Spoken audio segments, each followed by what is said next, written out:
History में देखा जाए तो स्काई डाइविंग का सबसे बड़ा हादसा एक छोटी सी गलती की वजह से पेश आया था। इस गलती का अंदाजा तो तब हुआ जब 18 स्काई डाइवर्स प्लेन से कूद चुके थे और अब वापसी का भी कोई रास्ता नहीं बचा था। प्लेन से कूदने के बाद 18 की 18 स्काई डाइवर्स की सारी एक्साइटमेंट खौफ में बदल गई। ये सारे एक्सपीरियंस स्काई डाइवर्स थे, लेकिन बदकिस्मती से इनका सालों भर का एक्सपीरियंस यहाँ काम नहीं आ सका। इस हादसे में 16 स्काई डाइवर्स मारे गए और बचने वाले 2 स्काई डाइवर्स ने जब कहानी सुनाई तो उन्होंने सबके रोंगटे खड़े कर दिए। वीवर्स, इस हादसे को आज दुनिया लेक एरी डिजास्टर्स के नाम से याद करती है। लेक एरी अमेरिका की स्टेट ओहायो में मौजूद नॉर्थ अमेरिका की चौथी और दुनिया की 11वीं सबसे बड़ी लेक है। लेक एरी के साउथ में 13 किलोमीटर दूर ओटनर एयरपोर्ट के नाम से एक छोटी एयरफील्ड है। 27 अगस्त 1967 वाले दिन इस एयरपोर्ट पर 30 स्काई डाइवर्स आ पहुंचे क्योंकि उनको फ्री फ्लाइट ऑफर की गई थी।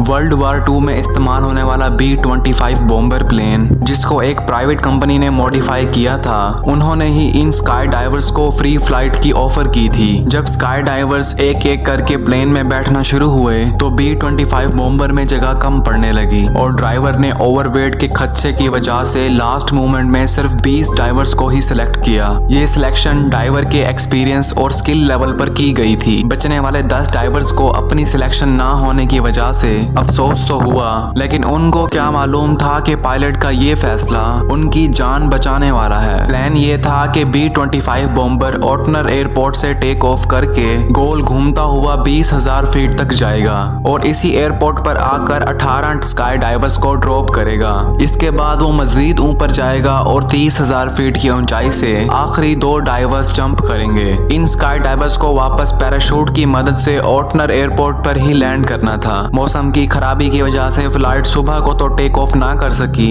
लेकिन दोपहर के 3 बजे B-25 बॉम्बर ने टेक ऑफ कर लिया। प्लेन में बैठे तमाम डाइवर्स काफी ज्यादा एक्साइटेड थे क्योंकि एक तो उनको फ्री फ्लाइट मिल रही थी और दूसरा बॉम्बर प्लेन से जंप करने का इनका पहला एक्सपीरियंस था। B-25 बॉम्बर के टेक ऑफ होने के बाद एक छोटा सेस्ना 180 प्लेन भी टेक ऑफ हुआ। इसको 12,000 फीट की ऊंचाई पर रहकर स्काई डाइवर्स की छलांगे कैप्चर करनी थी। उधर B-25 जिसमें डाइवर्स मौजूद थे स्पाइरल करता हुआ ऊपर की तरफ जा रहा था। मौसम की वजह से दोनों जहाजों के पायलट करीबी एयरपोर्ट ट्रैफिक कंट्रोल टावर के साथ कनेक्टेड थे जो उनको उनकी लोकेशन बता रहे थे। फाइनली 1 घंटे की फ्लाइट के बाद B-25 बॉम्बर 20,000 फीट की ऊंचाई तक पहुंच चुका था। पायलट ने कंट्रोल टावर को रेडियो किया और अपनी लोकेशन पता की। उस दौर में GPS टेक्नोलॉजी नहीं हुआ करती थी, लिहाजा अगर मौसम खराब हो तो पायलट्स को कंट्रोल टावर से मदद लेनी पड़ती थी। कंट्रोल टावर ने B-25 के पायलट को बताया कि वो ओटनर एयरपोर्ट से 9 किलोमीटर दूर है और इस हिसाब से B-25 प्लेन की लोकेशन मैप पर कुछ इस तरह थी, यानी अब वो ड्रॉप जोन के करीब पहुंच चुके थे। इसके ठीक 1 मिनट के बाद सेस्ना 180 के पायलट ने भी कंट्रोल टावर से कांटेक्ट किया और B-25 के हिसाब से अपनी लोकेशन पता की। क्योंकि मौसम की खराबी की वजह से सेस्ना के पायलट को B-25 दिख नहीं रहा था। एयर ट्रैफिक कंट्रोलर ने सेस्ना के पायलट को बताया कि वो B-25 से 9 किलोमीटर पीछे है, यानी मैप पर देखा जाए तो B-25 बॉम्बर की लोकेशन ओटनर एयरपोर्ट से 9 किलोमीटर दूर थी, यानी सेस्ना की लोकेशन भी B-25 से 9 किलोमीटर पीछे और ओटनर एयरपोर्ट से 18 किलोमीटर दूर बन रही थी। चंद मिनटों के बाद 20,000 फीट की ऊंचाई पर B-25 के पायलट ने दोबारा से अपनी लोकेशन मालूम की। इस बार कंट्रोल टावर ने बताया कि वो ओटनर एयरपोर्ट के ऊपर पहुंच चुके हैं। इसी पर पायलट ने 18 स्काई डाइवर्स को जंप करने का इशारा किया। वो छोटी सी गलती जो स्काई डाइवर्स की जान लेने वाली थी वो असल में हो चुकी है, पर फिलहाल मालूम किसी को भी नहीं। इस ऊंचाई पर टेम्परेचर -30 डिग्री सेल्सियस था। इसी वजह से तमाम स्काई डाइवर्स ने जंप सूट की अपने ऊपर एक्स्ट्रा लेयर चढ़ाई हुई थी। तमाम स्काई डाइवर्स ने एक साथ B-25 से छलांग लगा ली ताकि फ्री फॉल के दौरान वो एक साथ अपनी फॉर्मेशन बना सकें। उस वक्त उनको अपने नीचे बादलों की एक लेयर दिख रही थी और उनको अपने पैराशूट्स बादलों को क्रॉस करने के बाद डिप्लॉय करने थे। वो सारे अपने फ्री फॉल को एंजॉय करने लगे,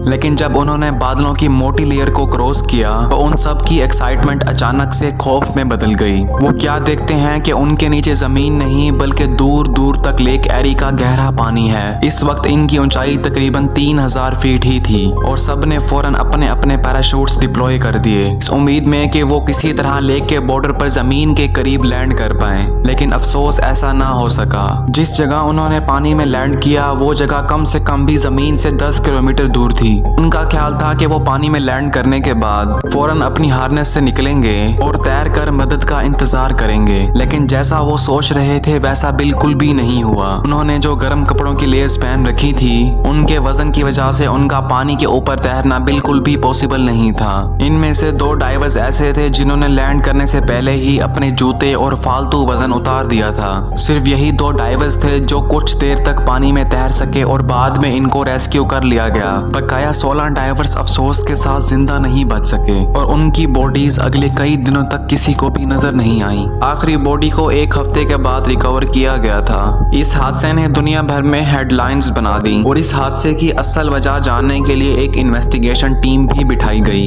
ये मालूम करना था कि B-25 ने इनको कहां ड्रॉप किया था और इसमें गलती किसकी थी। एयर ट्रैफिक कंट्रोलर का कहना था कि जिस वक्त B-25 ने स्काई डाइवर्स को ड्रॉप किया था उस वक्त वो जमीन के ऊपर लेक एरी से 10 किलोमीटर दूर ओटनर एयरपोर्ट के ऊपर थे। उनका मानना था कि तेज हवाओं की वजह से स्काई डाइवर्स लिफ्ट होकर लेक एरी तक जा पहुंचे। असल में ये हो भी सकता था कि वाकई में स्काई डाइवर्स लिफ्ट होकर लेक एरी के ऊपर गए हों। लेकिन अगर 1 सेकंड के लिए भी ATC की बात मान भी लें तो इसका मतलब ये हुआ कि हवा ने स्काई डाइवर्स को टोटल 20 किलोमीटर तक ड्रिफ्ट किया था। 10 किलोमीटर ओटनर एयरपोर्ट से लेक एरी तक और 10 किलोमीटर लेक एरी के अंदर। एक्सपर्ट्स ने उस दिन की हवा की स्पीड और डाइविंग की ऊंचाई से जब रफ कैलकुलेशन की तो मालूम पड़ा कि डाइवर्स ज्यादा से ज्यादा भी 5 किलोमीटर तक ड्रिफ्ट कर सकते थे। यानी ATC के बयान में कुछ ना कुछ तो गड़बड़ थी। ये तो हुआ ATC का क्लेम, पर B-25 और सेसना प्लेन के पायलट का कहना था कि हमें हमारी लोकेशन ही गलत बताई गई थी। आखिरकार इन्वेस्टिगेशन में ये बात निकल कर आई कि जिस वक्त दोनों पायलट ने ATC से अपनी लोकेशन पूछी थी